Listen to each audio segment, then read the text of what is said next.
Thank you. Hi, everyone. The club I'm part of is holding a talk on neural radiance fields, NERFs, by Matthew Tansik, a graduate student researcher at UC Berkeley. And it's at 8 p.m. to 10 p.m., Evans 70. It's pretty interesting development in computer vision. Please come if you'd be interested. And thank you, Professor, for giving me this chance to announce this. Thank you. You're welcome.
Welcome back, everyone. We're going to continue learning about the perceptron algorithm today. I want to remind you where we left off at the end of last lecture. So we are trying to compute a linear decision function, f of x equals w dot x. And recall that normally this would be w dot x plus alpha, but to simplify the algorithm as much as possible for presentation, we are temporarily not using alpha. We're just setting alpha to 0. And as a result, our decision boundary, or the set of all points where f of x is equal to 0, that is going to pass through the origin. So we are, again, kind of limiting ourselves to only hyperplanes that pass through the origin as decision boundaries, which is not a good limitation.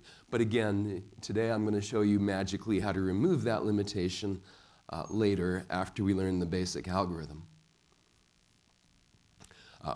Again, remember we have n sample points in d-dimensional space, and for each one of those sample points, we're given a class label, yi, which is either a +1, meaning that sample point xi is in the class, or it's a -1, meaning the sample point xi is not in the class.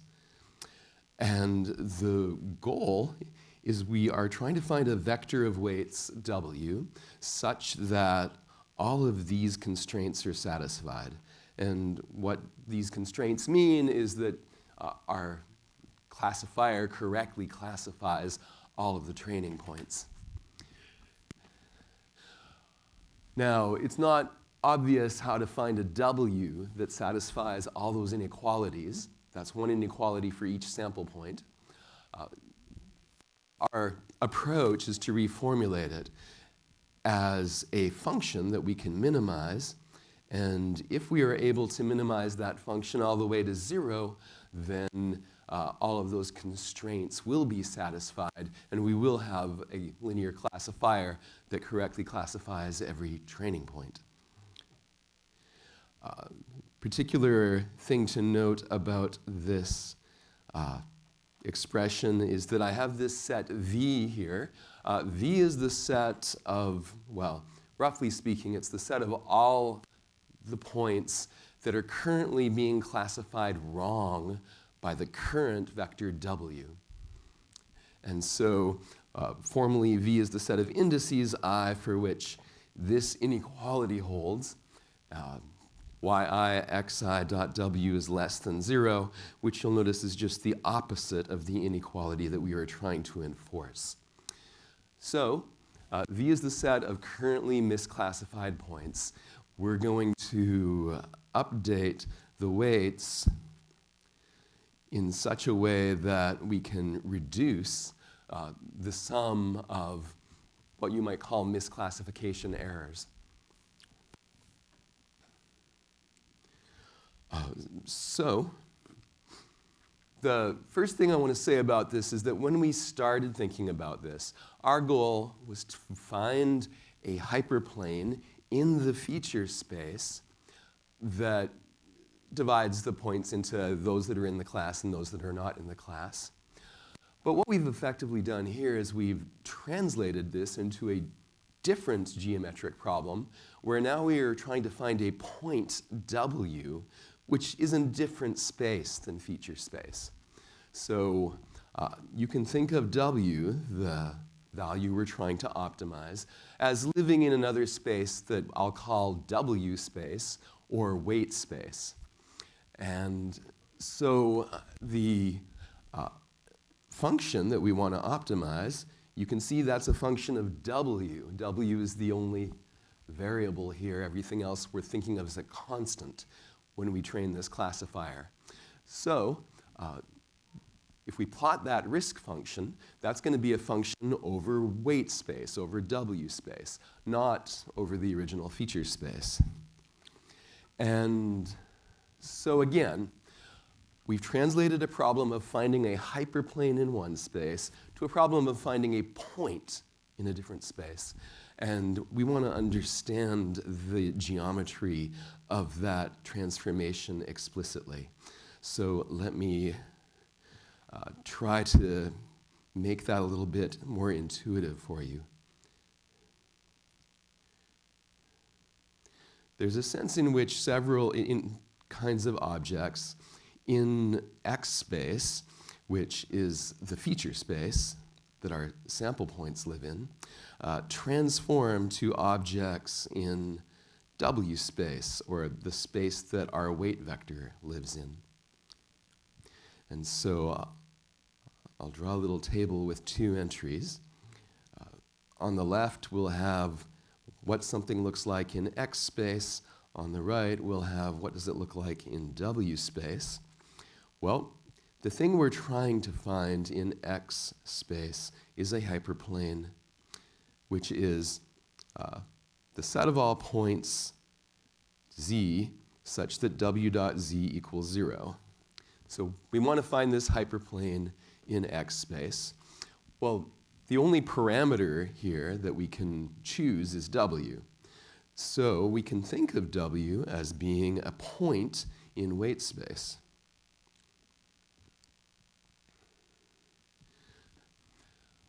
Now, there's a flipped version of this as well, which is that if we consider a point X in X space, like a sample point, for instance, one of our training points, then you can think of that as dualizing to a hyperplane in W space. The hyperplane that is the set of all points such that x dot z equals 0. Why would we care about that?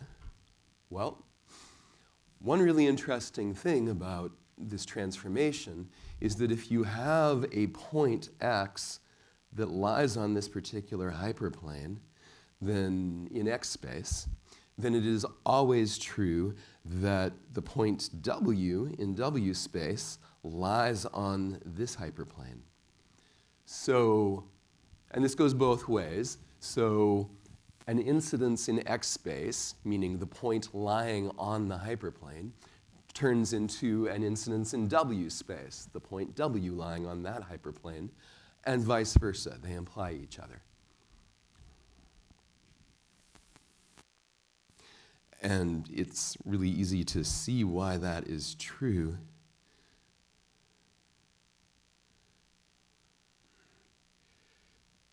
Consider a situation where you have a point x, and it does lie on the hyperplane with the formula all points z such that w dot z is 0. Well, that's just a fancy way of saying that w dot x equals 0. However, if I say that the point w in weight space lies on the hyperplane set of all points z such that x dot z equals 0 in w space, well, that's also just a fancy way of saying that w dot x equals 0. And so that's why those two statements are equivalent. If one is true, the other is true. If one is false, the other is false. So remember that when you have a hyperplane w, a hyperplane with parameter w, then w itself is called the normal vector to that hyperplane. And likewise, when you have a hyperplane with parameter x, x is called the normal vector to that hyperplane. So this transformation transforms a hyperplane in x space to its normal vector in w space. And a sample point in x space transforms to the hyperplane in w space whose normal vector is that sample point. In this particular algorithm, this transformation happens to be symmetric. It's kind of beautiful how it's the same going in both directions, but that won't always be true for the decision boundaries that we encounter this semester. If you're looking at neural networks, this is definitely not a symmetric transformation, but there is still a sense in which a decision boundary in feature space translates to a weight vector in weight space. All right, so I started with this simple example where we're looking for a point lying on a hyperplane. There's a slightly different version of that where a point lies on the correct side of a hyperplane, which is what we want when we do classification. So remember that our goal is not to enforce w dot x equals 0, but we want to enforce, in the case of the perceptron algorithm, we want to enforce the inequality that w dot x is greater than or equal to 0.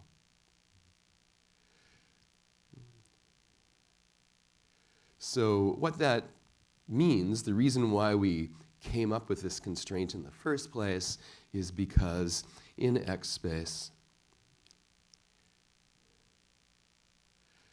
X should be on the same side of the decision boundary as W.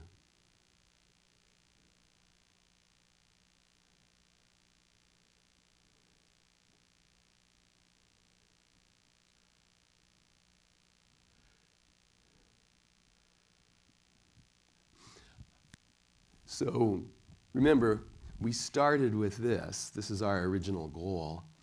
And we simplified it to this. But there's a second interpretation of that in W space.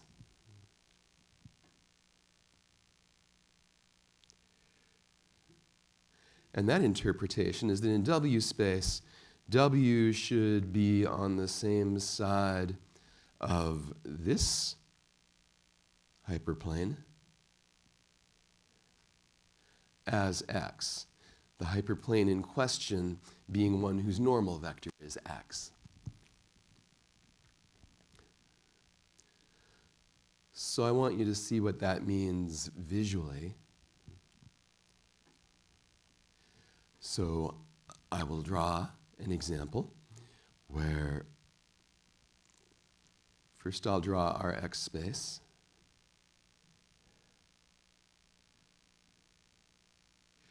And in this example, we're going to have 3 sample points, 3 training points.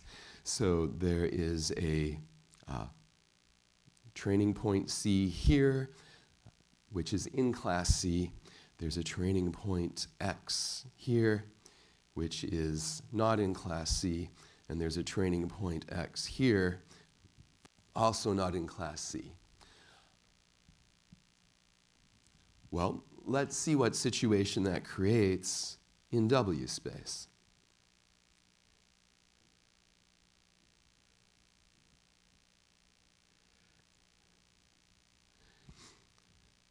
So what this thing here means geometrically is that we're going to interpret each sample point X as being a normal vector. So let's look at the first sample point, this one in class C down here. Now we're going to say, okay, that's a normal vector. Here's a normal vector defined by that point C. And if that's the normal vector, then the plane through, well, the hyperplane through the origin that has that normal vector has to look like that. And what my condition is that for a weight vector to be correct, it has to be somewhere on this side of that hyperplane. So now I'm looking for a W, a weight vector, that's somewhere in that, what's called a half space. But that's just one of my sample points. So second sample point is here. Again, we're going to treat that as a normal vector. And we're going to draw the hyperplane orthogonal to that normal vector. Now, in this case, X is not in class C, so we have to throw in an extra minus sign in front of the xi. So what that means is that we're requiring that the weight vector W has to be somewhere on this side of that half of that hyperplane. And then we'll repeat that process for the third sample point. We draw a normal vector. We draw the hyperplane orthogonal to that normal vector. And so now we have 3 different linear constraints. And when you put all 3 of those linear constraints together, what they tell us is that any valid weight vector that satisfies all 3 inequalities has to be in this pizza slice down here. So our goal now really is to find a point W in that pizza slice. Not the origin. The origin does not work. It does not give us a classifier. So let's pick some other point out here maybe. That's a point in the pizza slice. It's good enough for us. We're going to call that W. W also lives here.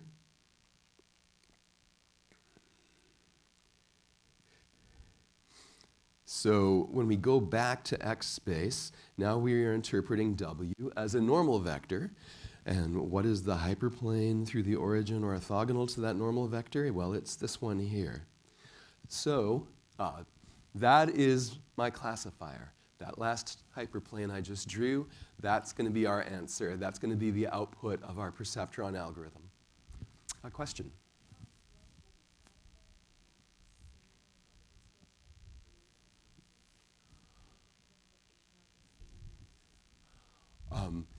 Why did I decide that it's going to be below the x-axis? Well, I have a sample point here that happens to lie exactly on the y-axis. So just a coincidence makes it easier for me to draw the figure. But because C lies on the y-axis, the hyperplane is the x-axis.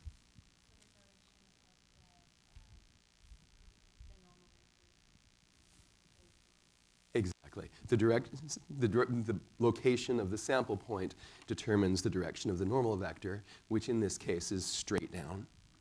So you get a horizontal hyperplane. Yes? I wonder how can we choose the half plane, because there is one line and there are two half planes, and how know that we need to choose the half plane below the red line and also the point to the red line. Sorry, I don't understand your question. Can you say that one more time? How can we choose the half plane because there are two? Well, the half plane, we don't choose the half plane. It's already given to us as a sample point. So I'm not sure what you're asking. Oh, so for the W, we have the x dot we have x dot for W always smaller than 0, and for C we have C dot W always greater than 0. Right. Oh, Okay. All right. Thanks. Yes.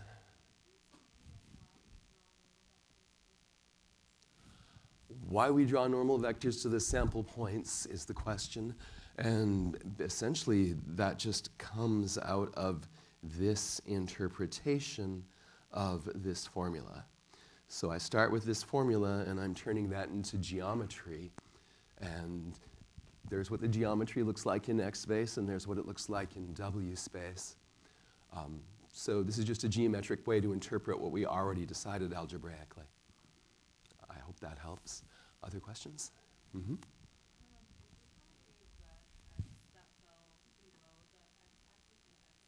Mm-hmm.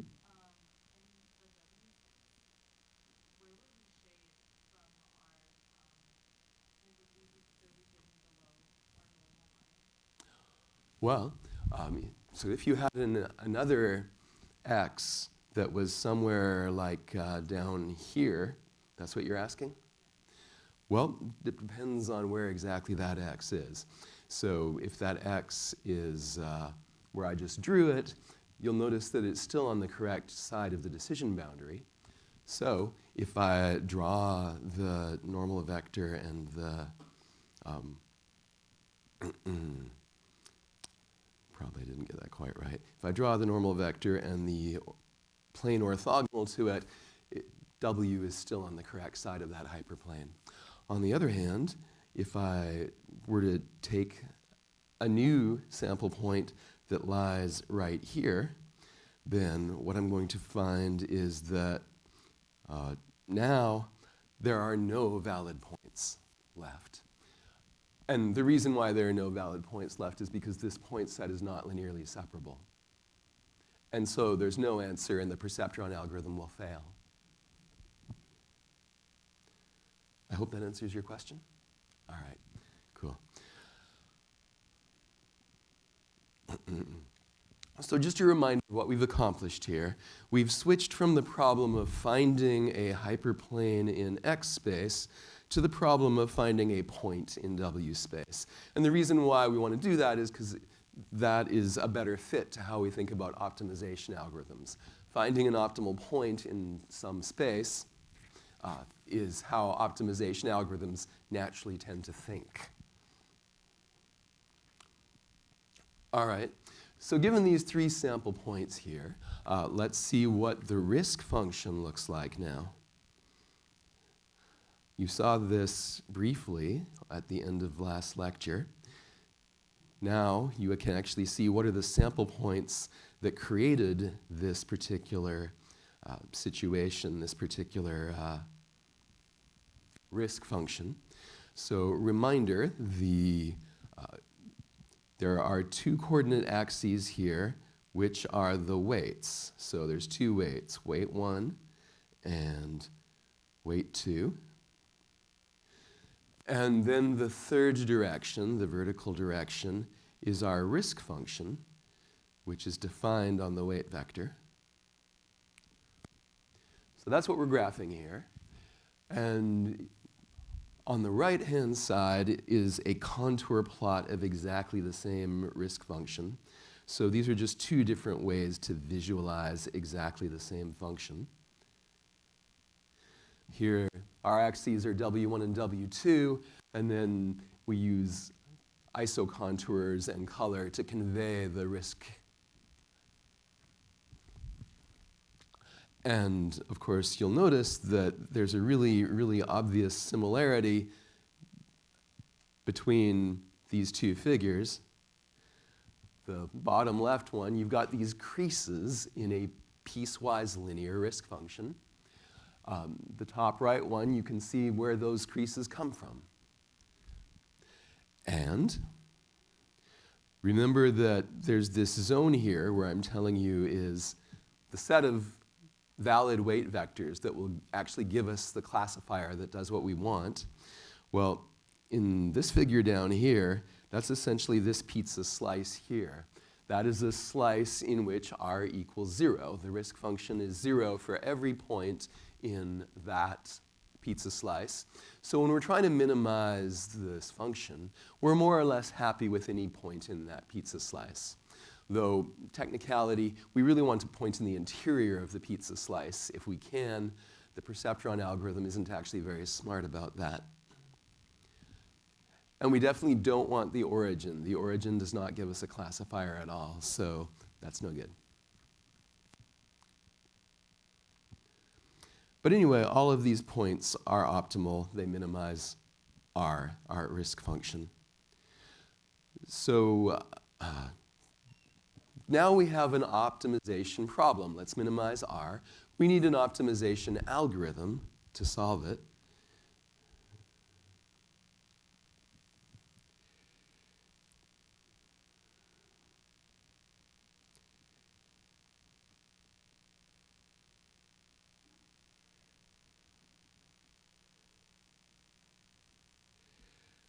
And many of you have probably heard of the algorithm we're going to use. It's called gradient descent on the function r, which I've just plotted. So the idea of gradient descent is you start at a particular point, which can be pretty arbitrary. Maybe I start, I don't know, here. And what you do is you compute the gradient of r at that point. So in this case, the gradient is going to be a function pointing uphill. And we go in the opposite direction. We take a step downhill.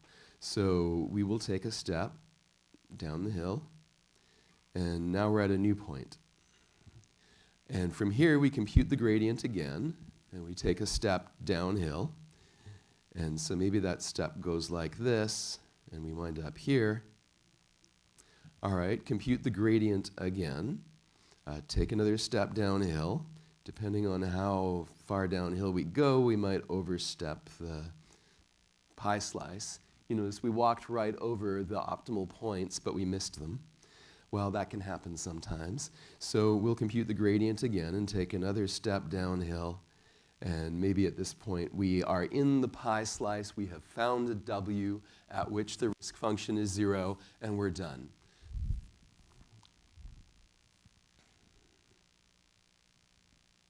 So that's what gradient descent does intuitively. Now let's turn that into a mathematical algorithm.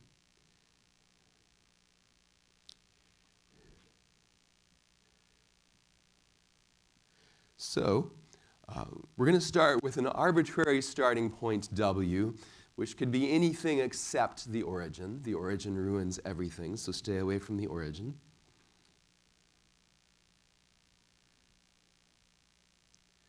We find the gradient of R with respect to W. And that gives us the direction of steepest ascent.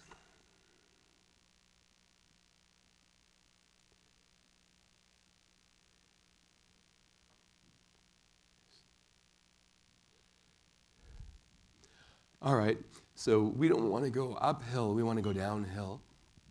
So now we're going to take a step in the opposite direction.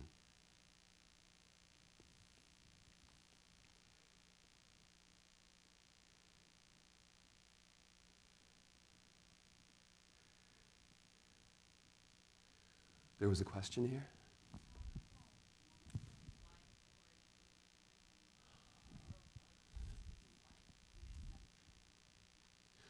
Well, the problem that's going to happen here is if you are at the origin, what that means is that your vector W is 0.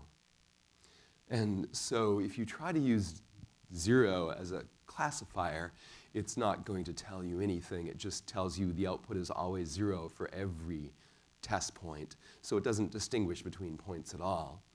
Now, you might say, okay, well, it's not a classifier yet, but let's take a step downhill. The problem is when you're at the origin, there really isn't, well, the gradient, well, is undefined, but even if you look at specifically what the perceptron algorithm says, the perceptron algorithm says all of the points are correctly classified, which isn't really true, but that's what our inequality says, is that all the risk function is already 0. We can't go downhill because we're already at the bottom. So we can't take a step. We don't know what direction to step in. Yes? Why is the direction of gradient uphill? That's how the gradient is just defined in 3D calculus. That's kind of a prerequisite understanding you should bring to this class, is why the gradient points uphill, but that's just what it's designed to do.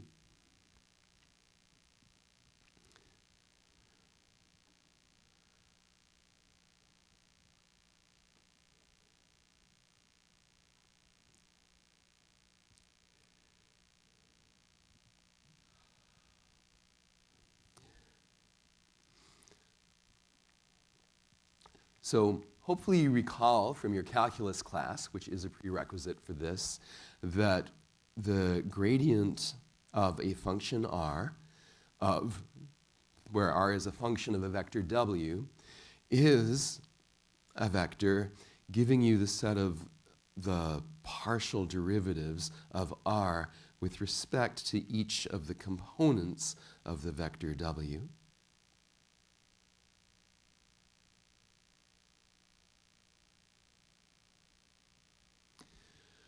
And for the particular example that we're working with, the particular risk function, one thing we want to know is just how to take the gradient of an inner product. All right, so that inner product actually has two vectors in it. So I'm going to explicitly specify which vector I'm taking the gradient with respect to by putting a little subscript W on my gradient operator, and that tells you we're taking the gradient with respect to the vector W. Sometimes that notation is optional because sometimes it's obvious that the gradient is with respect to a particular vector, but sometimes it's not, and it's helpful to specify which vector we're taking the gradient with respect to.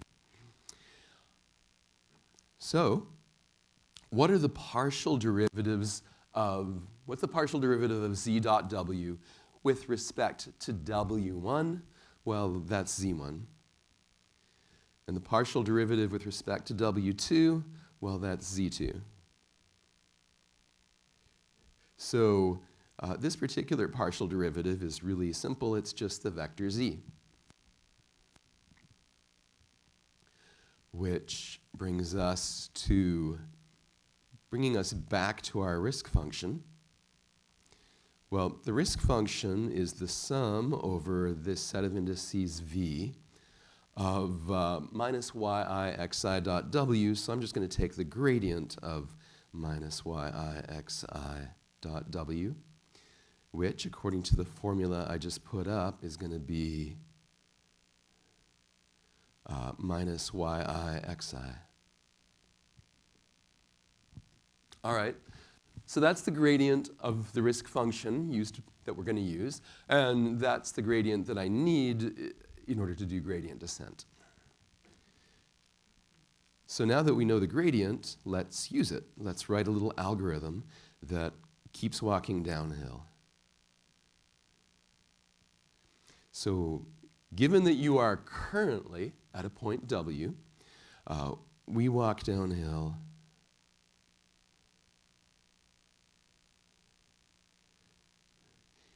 in the direction of steepest descent.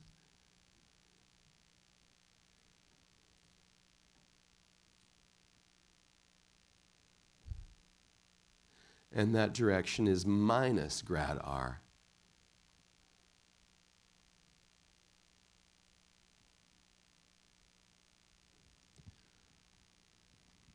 So here's an algorithm that does that.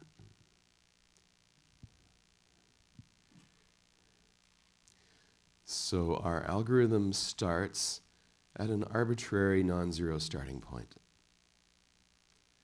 So set W to anything but 0.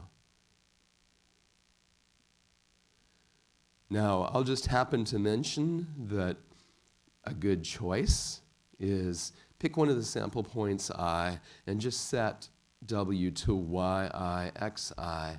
Why do I think that's a good choice? Because it means that your initial weight vector will at least classify one point correctly, sample point I. But any W that's not 0 will work. Then we're going to loop over and over again. What we're trying to do is we're trying to bring the risk function down to 0. So as long as the risk function is strictly positive, we're going to keep looping. And what our loop is going to do is, well, first we have to determine the set of indices I that represent sample points that are currently misclassified by the current value of W. So these are all the sample points that are currently not classified correctly by W. We gather them into a set, and we're going to use those and only those sample points to update the weight vector.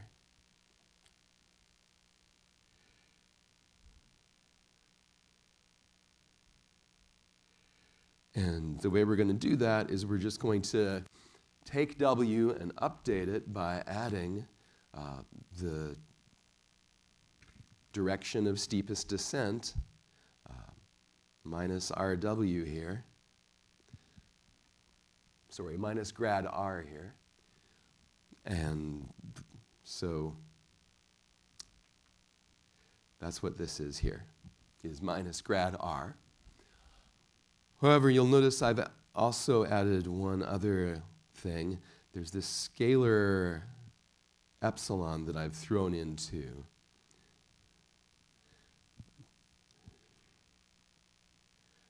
I'll talk about that in 1 second, but let me just finish the algorithm by saying that once R does reach 0, once you get the risk function all the way down to 0, then you just return the weight vector W, and that defines your classifier.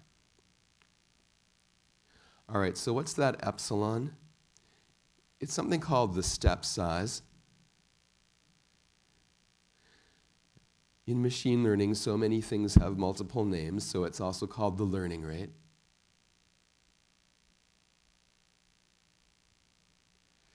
And this number is generally chosen empirically. And the best choice depends very much on the input problem, so you can't really a priori figure out what's the best epsilon for a given set of sample points.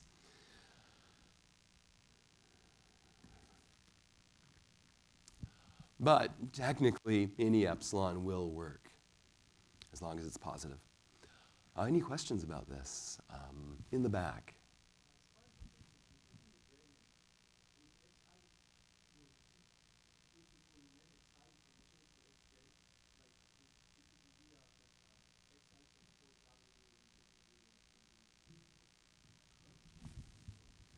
Which particular of these gradients are you looking at?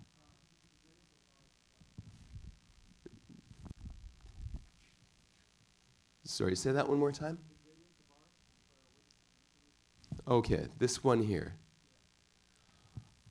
And again, so you feel like the indices should change?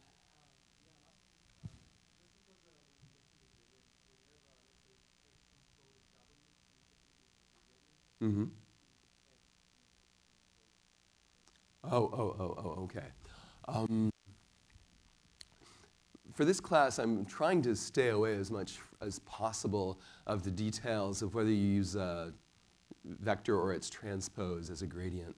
I'm just going to stick with the convention that we always use column vectors when we can, and that we don't use row vectors except when absolutely necessary.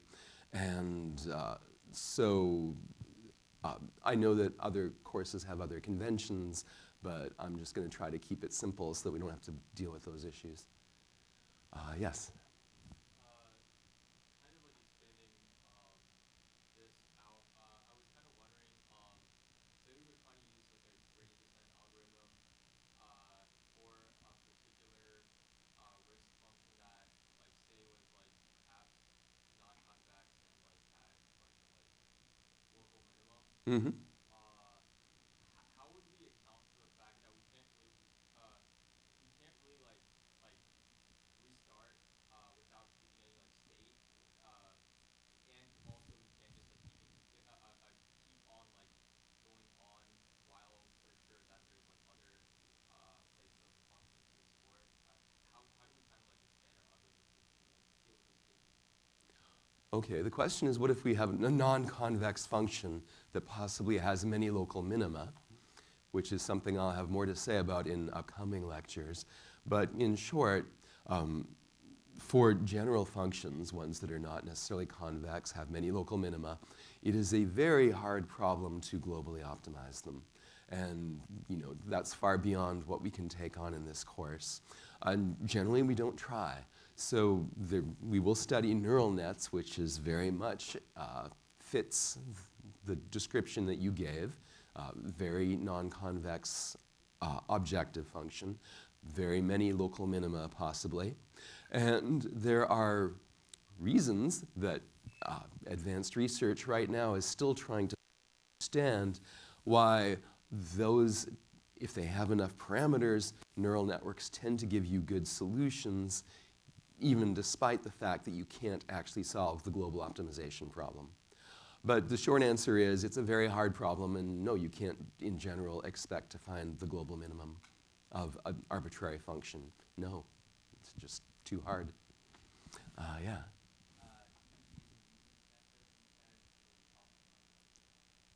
Can you use Newton's method? You know what, in about 8 lectures or so, we're going to see how to use Newton's method to optimize the objective function for logistic regression. But this function here is piecewise linear, so all its Hessian matrices are 0. So you can't use Newton's method on a piecewise linear function. It doesn't work. Yeah.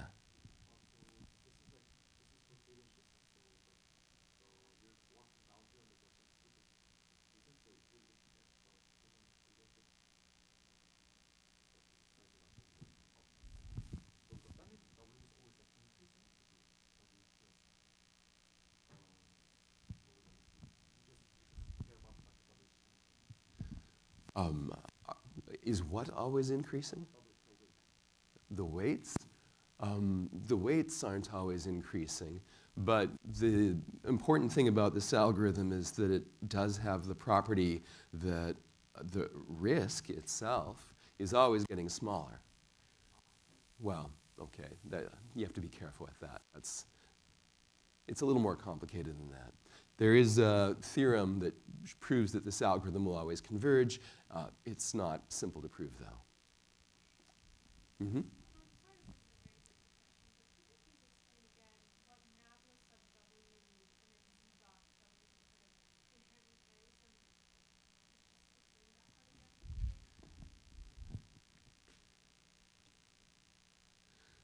Are you asking specifically about this?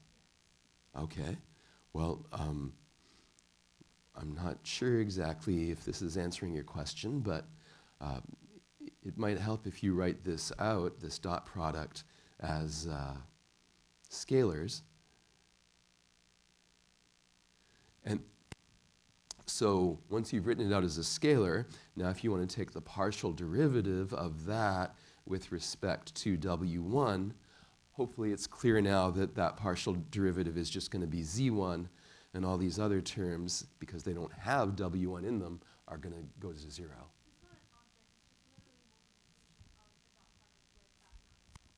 Right. Correct. Yeah. Yes, you, sir. You mentioned that the algorithm always converge, but in reality, does it always halt, or do you have to put a threshold? Does the algorithm always halt? If points are linearly separable, yes, this algorithm always halts and gives you a correct answer. But if your points are not linearly separable, then no, this algorithm never halts. So it just doesn't work. The perceptron algorithm just does not work for points that are not linearly separable. But it does work for all point sets that are linearly separable.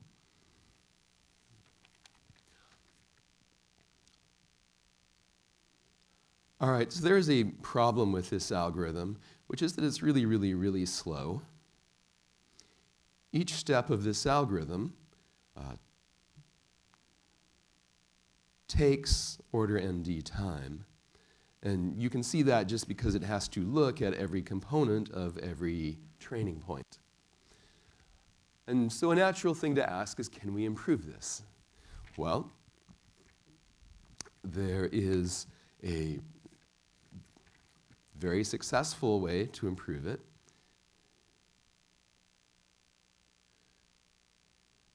So let me give you a second optimization algorithm, which might seem a little odd at first. It's called stochastic gradient descent. And it is closely related to gradient descent. It's specifically to be used when you're doing gradient descent on a function that's the sum of many terms. The idea is that during each step, forget about looking at all of the points. Let's just pick one point.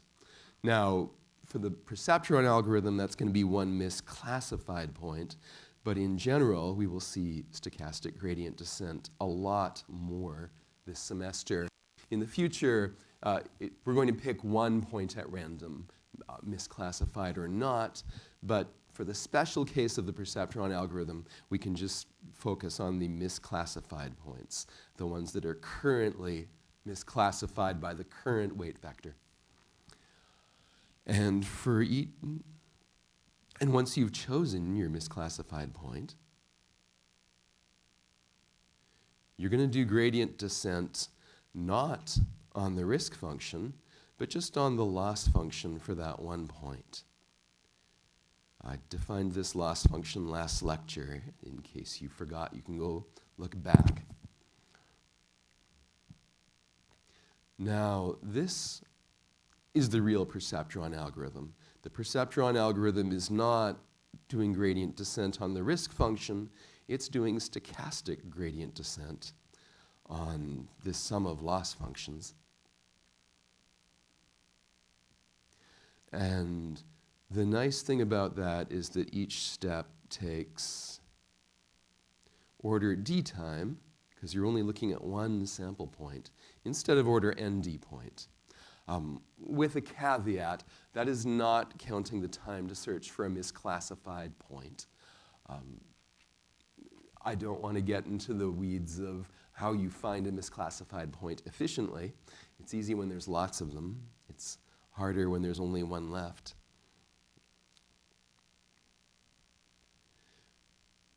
But leaving aside that detail, which is not worth getting into, here's what the perceptron algorithm looks like as an algorithm. So you just loop over and over again. While there is some misclassified point, index I, we will update our weight vector with just the gradient minus the gradient of the loss function for that one sample point. So that looks very similar to what we had before. We've just removed the summation. So this summation here, that goes away, but otherwise the algorithm's the same. Now we're just looking at one point to update instead of all the points. And again, you keep looping over and over until there are no classified points, and then you return W.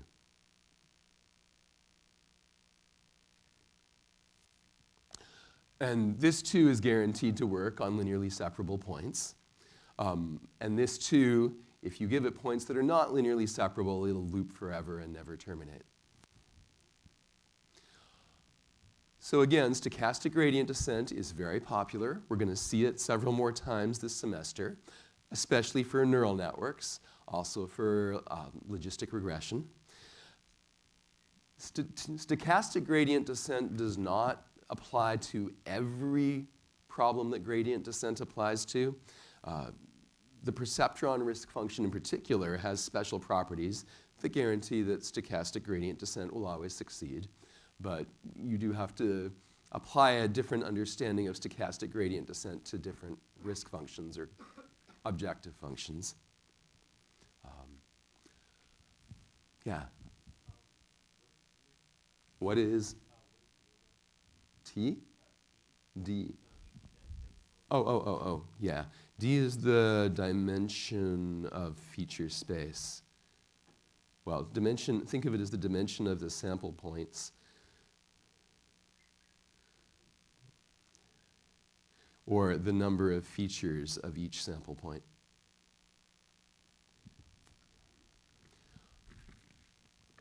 Let me see if this will work. This is what the perceptron algorithm actually looks like when you run it. The way that we're looking at X space here. We're looking at the sample points. You can see blue points and red points for the two classes.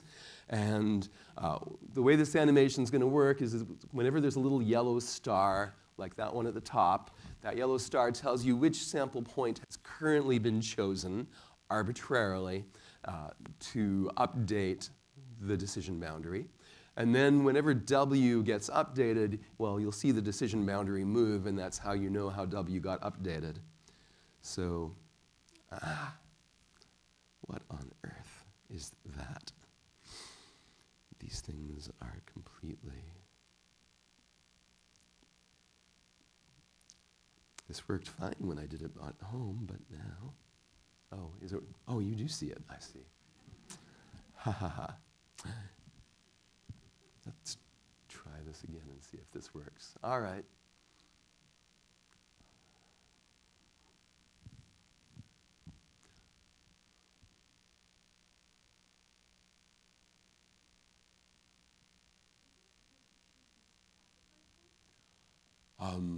It is supposed to. Is it? Maybe it's not. Oh well, that's the best animation I could find.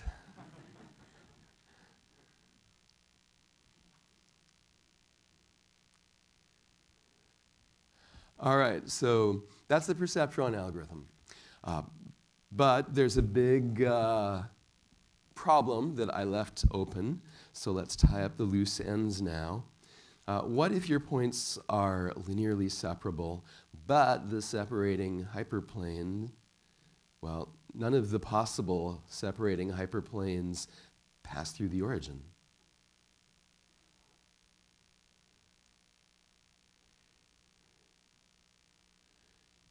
You know, for simplicity, I left out alpha, the bias term. Now we want to bring it back so that we can get arbitrary hyperplane decision boundaries that do not pass through the origin?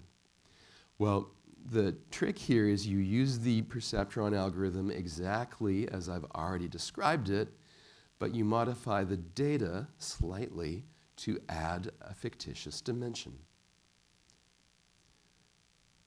So the way to think about this is that the decision function that we really want to use is not fx equals w dot x, it's w dot x plus alpha. Well, I can write w dot x plus alpha as just an inner product of two vectors by adding one extra dimension to those vectors.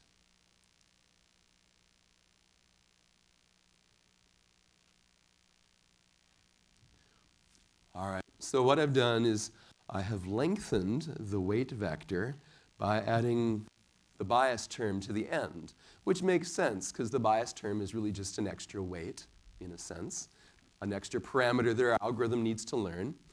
And the trick is that I'm just adding an extra 1 to the end of each sample point's coordinates. And so one way to think about this is that I'm taking two-dimensional sample points, turning them into a three-dimensional sample points that all have a 1 at the end, which means they all lie on a common hyperplane. So now we have sample points in D plus one-dimensional space. And they all just happen to lie on the same hyperplane. The one whose D plus 1 coordinate is always 1. And now I just run the perceptron algorithm with no changes at all, though I'm running it in D plus one-dimensional space, of course.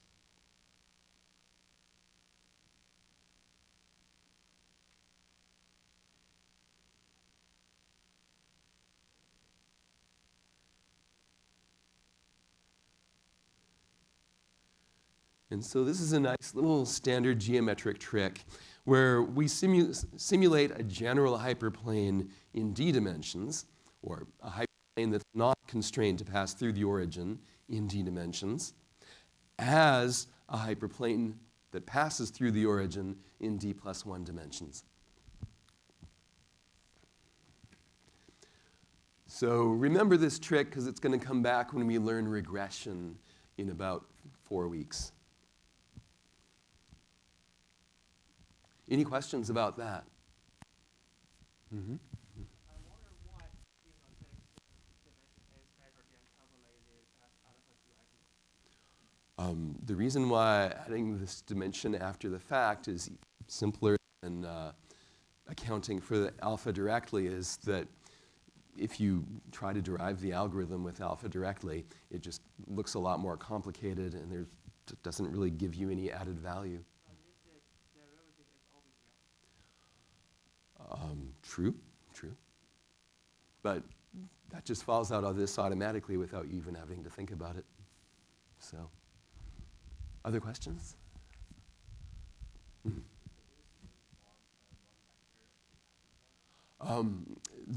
Is W still the normal vector of the hyperplane?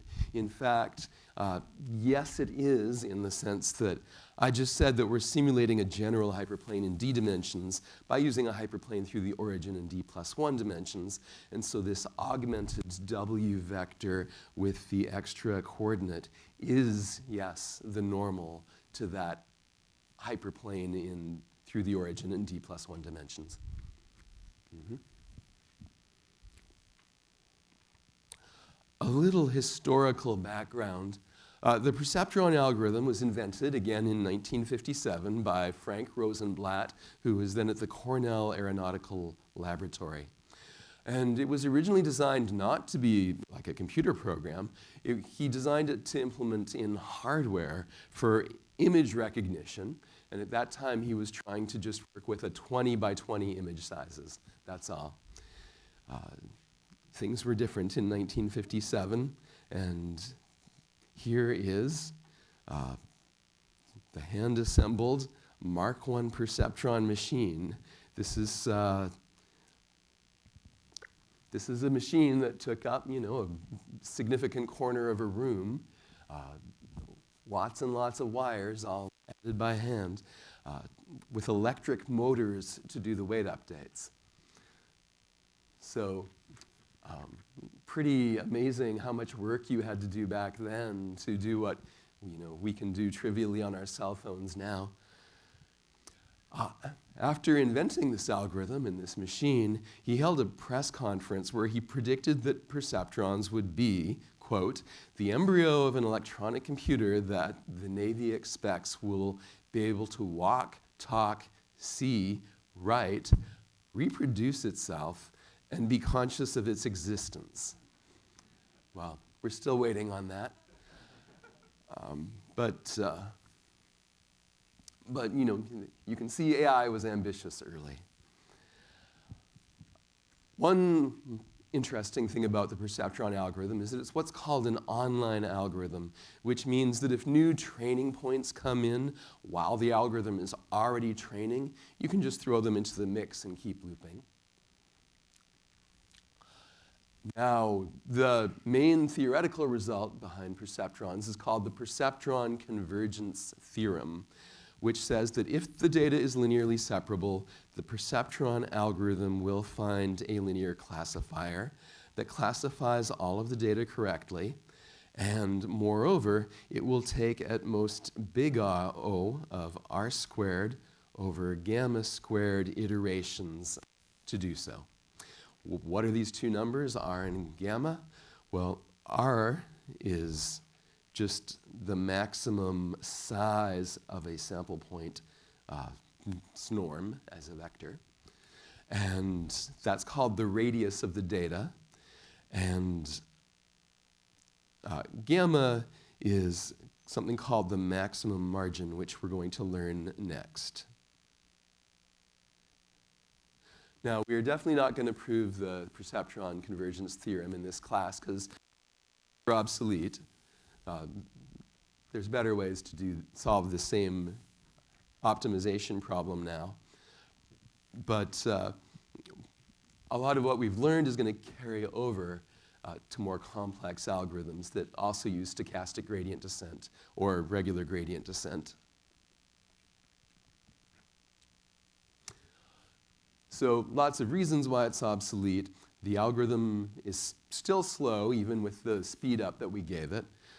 There's no reliable way to choose the step size epsilon. But optimization algorithms have improved a lot since 1957. We know how to do line searches now that choose a correct step size intelligently. But better yet, these days, you can find a better decision boundary much more quickly by using quadratic programming, which is what we'll talk about next.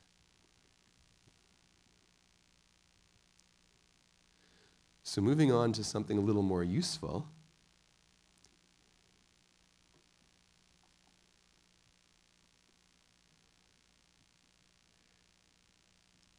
Maximum margin classifiers are our next topic.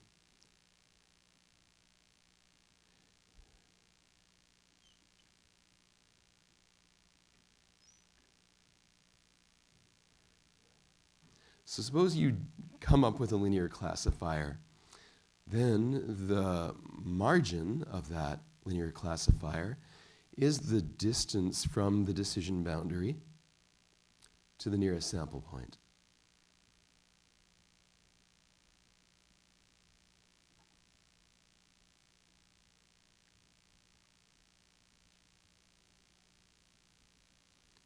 All right, so what if we explicitly say, I want to make the margin as wide as possible?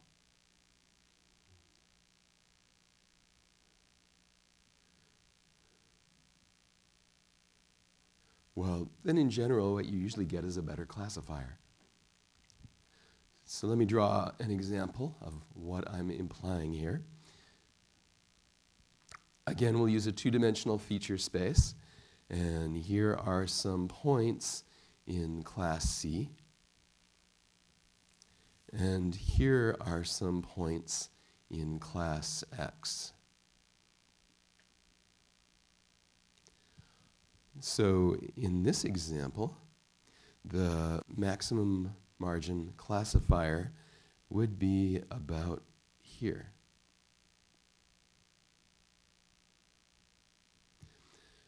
And we can draw two lines parallel to that line, one that passes through the nearest x and one that passes through the nearest c's. And so the width, so the distance from the center line, the decision boundary, to that x, that's the margin. And the distance from that decision boundary to that c is also the margin. So the maximum margin classifier, the margin is the same on both sides of the decision boundary. And so maybe in this example, the decision boundary might have the formula w dot x plus alpha equals 0, and this dashed line might be w dot x plus alpha equals 1, and the other dashed line might be w dot x plus alpha equals minus 1.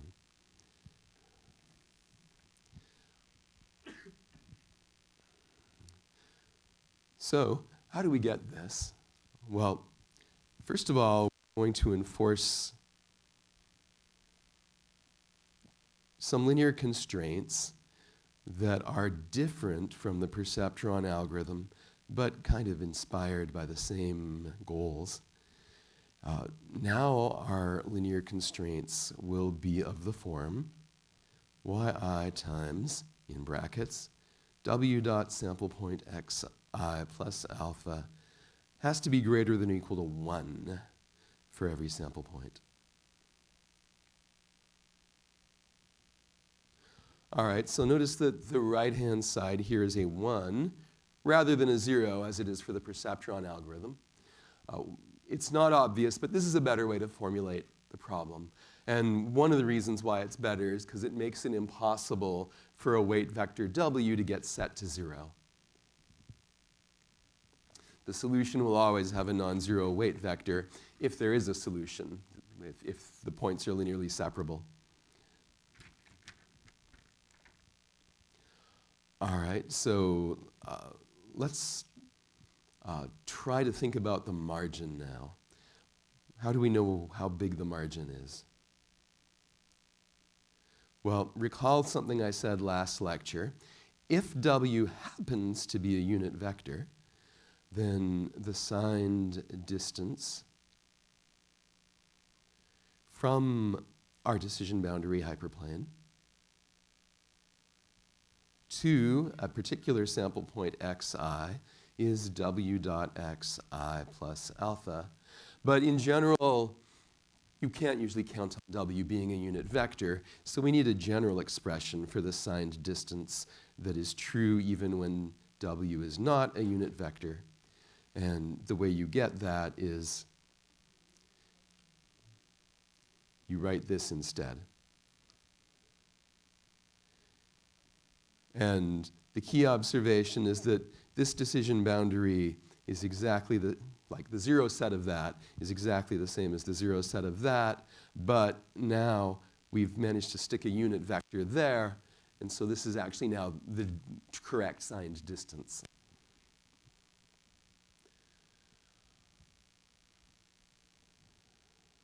All right, so what does that tell us about the margin? Remember, the margin is the signed distance, well, the absolute signed distance, so throw away the sign, of whichever sample point is closest to the decision boundary. So in other words, we're going to minimize over all of the sample points 1 over the length of w times w dot xi plus alpha, which I'm putting in an absolute value sign because we don't care about the sign of the signed distance, we just care about the distance. All right, well, what's interesting about this is, remember, we have this condition here.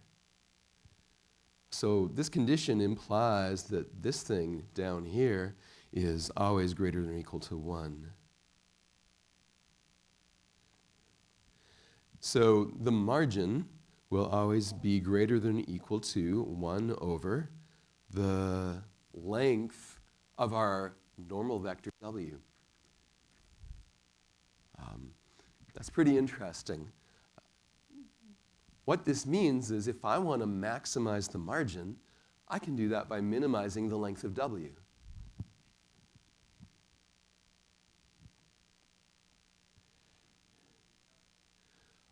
I will write it down. If you want to maximize the margin,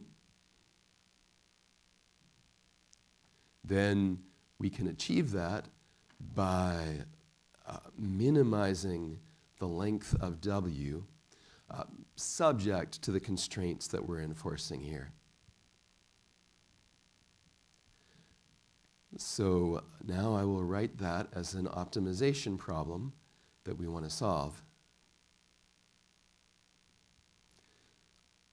Our optimization problem is to find w and alpha that minimize the length of the vector w, subject to constraints which I've already written down, but I'll write them down again. They haven't changed.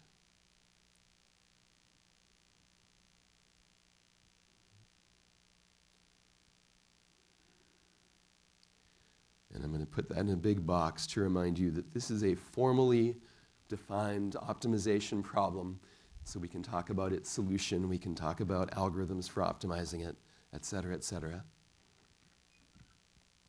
Now, this optimization problem is of a particular form that's recognizable to people who've done a lot of optimization. This is called a quadratic program, which means it has linear constraints and a quadratic, generally positive semi-definite objective function. And it's a quadratic program in d+1 dimensional space. Why d+1 dimensions? Well, because w has d dimensions and alpha brings one more. And in n constraints, one for each sample point. Now, if it has a solution at all, that solution is unique. There's just one unique solution. But again, that's if the points are linearly separable. Then there is a solution. If the points are not linearly separable, there is no solution to this optimization problem. One thing you might have noticed is that I slipped in a squared sign here. I told you you want to minimize the length of w, but instead we're minimizing the length of w squared. Why? Well, they're equivalent. Minimizing w's length and minimizing the square of its length has exactly the same effect, but w by itself is not a smooth function. At the origin, it has a point. It's basically shaped like a cone if you graph it, whereas w squared is smooth everywhere, including the origin, because it's a paraboloid. So optimization algorithms tend to cope with paraboloids, with smooth functions, better than with non-smooth functions. So throwing in that square makes the problem easier to solve in practice.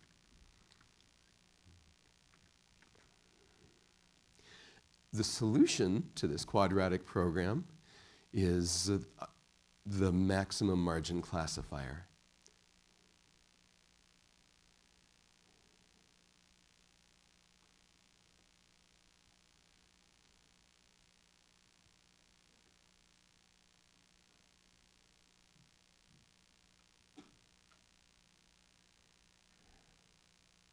And another name for this is that there's sometimes called support vector machines, albeit this is what's called a hard margin support vector machine.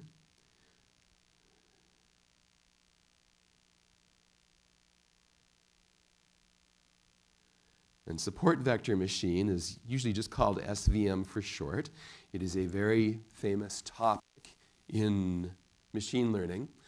The hard margin is to contrast with the soft margin support vector machines that we'll learn next week, which do not require the points to be linearly separable to succeed, and therefore the soft margin SVMs are a lot more useful in practice. But we need to understand the hard margin SVM first. Also, technically, this isn't really a support vector machine yet. It doesn't fully deserve that name until we add features and kernels, but we'll study those in later lectures. The important thing about solving this optimization problem is that one can show that at the optimal solution,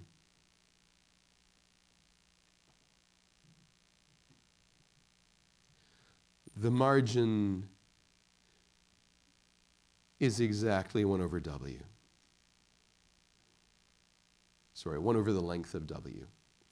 And you remember what I showed you earlier is that I showed you that the margin is greater than or equal to 1 over W.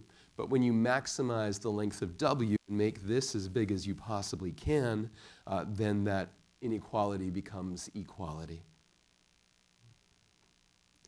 So now it's always going to be 1 over W is the size of the margin at the optimal solution, because at least one constraint will hold with equality. Also, you can think of there as being a slab in the middle of width 2 over W that contains no sample points.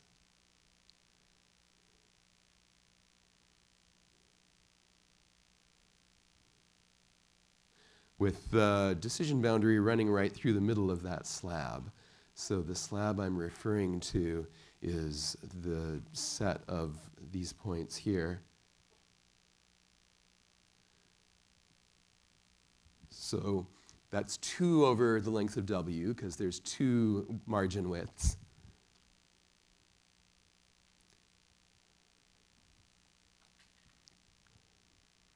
And to conclude this lecture, I just want to show you what those constraints look like in weight space. Now, we're now working in a 3-dimensional space, because we have 2 weight vector components, and we have one additional component, alpha, so that's 3 weights. But going back to the same 3 training points I used earlier in this lecture to talk about the geometry of linear classifiers, for those same 3 sample points, here is what the 3D quadratic program looks like. So look at the left first, ignore the image on the right for a moment. In this image here, the idea is that you'll remember our example had 3 training points, 1 in class C and 2 not in class C. Well, the one in class C, which was in blue, is now represented here by a blue hyperplane. Well, a blue plane, because this is 3D. The other 2 sample points, the ones that are not in class C, are now represented here by those 2 red or pink planes. And what the constraints say is that we need to find a point that is above the blue plane, but below the red planes. So in effect, there's going to be there's kind of a tetrahedron here. I mean, when I say tetrahedron, it extends infinitely. It's an infinite wedge. And so our solution has to be somewhere in this tetrahedron. That's what the linear constraints say. The objective function says, I want W, the weight vector we're looking for, to be as close to the origin as possible. That's what it means to minimize the length of W, is it says there's this point W, and I want it to be as close to the origin. Well, the origin in this figure is somewhere underneath the blue plane, but it's somewhere around here. So what is going to be the point that fits the constraints that's closest to the origin? Well, that optimal point is going to be right here, where the three planes happen to meet. So our quadratic program wants to find that point. Now, on the right, what I'm showing you now is a cross-section of the three planes that just happens to correspond to setting one of the weights to 1/17. And the reason I chose that is because that happens to be the value of W1, where the three planes meet at our optimum W. And if you look at this cross-section, now, again, we're looking for the point that's closest to the origin. We're looking for the weight vector W that is closest to the origin. And that weight vector, again, is going to be where the three planes meet. So that's what this optimization problem is telling us, is we need to find that point. Like the perceptron algorithm, a hard margin SVM works only with linearly separable points, which is a very big limitation that we'll fix next week. And that's all. Thank you.